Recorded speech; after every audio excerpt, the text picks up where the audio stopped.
Hystérie, un podcast. Si paradoxale qu'en soit l'assertion, la science prend ses élans du discours de l'hystérie. Proposé dans le cadre des Journées nationales 2021. De ce cycle hystérique, c'est le sujet divisé. Autrement dit, c'est l'inconscient en exercice. De l'école de psychanalyse du Forum du champ lacanien, France. Qui met le maître au pied du mur de produire un savoir. Jean-Jacques Gorog, psychiatre et psychanalyste, membre fondateur de l'école de psychanalyse des Forums du champ lacanien. Où sont-elles passées les hystériques de jadis ? Jacques Lacan disait à Bruxelles, ces femmes merveilleuses, les Anna O, les Amy von N. Elles jouaient non seulement un certain rôle, un rôle social certain, mais quand Freud se mit à les écouter, ce furent elles qui permirent la naissance de la psychanalyse. C'est de leur écoute que Freud a inauguré un mode entièrement nouveau de la relation humaine. Qu'est-ce qui remplace le syndrome hystérique d'autrefois ? Et il répond sous forme de question, la loufoquerie psychanalytique ne l'aurait-elle pas remplacée ? Alors, on s'est souvent battu dans le milieu des psychanalystes, eux aussi en dehors, pour savoir si l'hystérique de Charcot, telle qu'elle a été ensuite reprise par Freud, existait toujours. Celle qui a permis l'invention de la psychanalyse, parce qu'elle voulait être écoutée, est-elle toujours là ? Je note au passage que l'hystérique de la Salpêtrière de Charcot est assez différente de celle des études sur l'hystérie de Freud.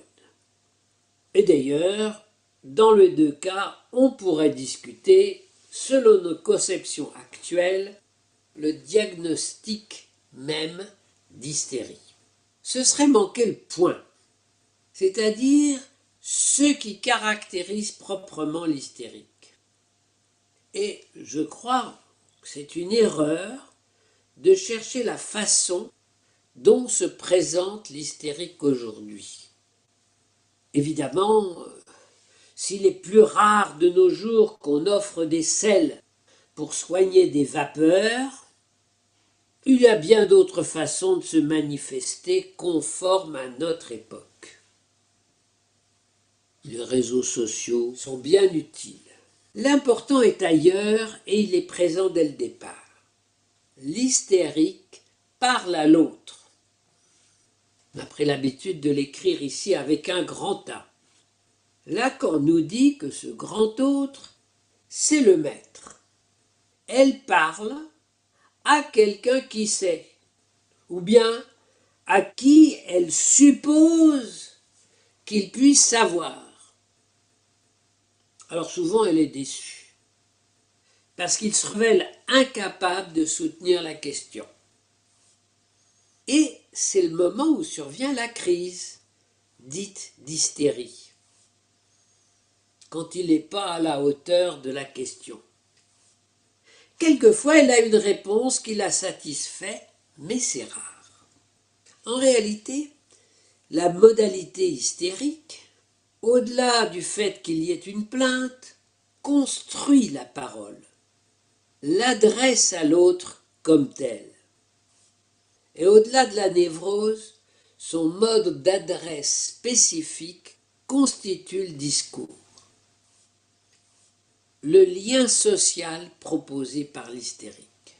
C'est le discours qui surgit chaque fois qu'une prise de parole va bousculer l'autre avec quelque consistance.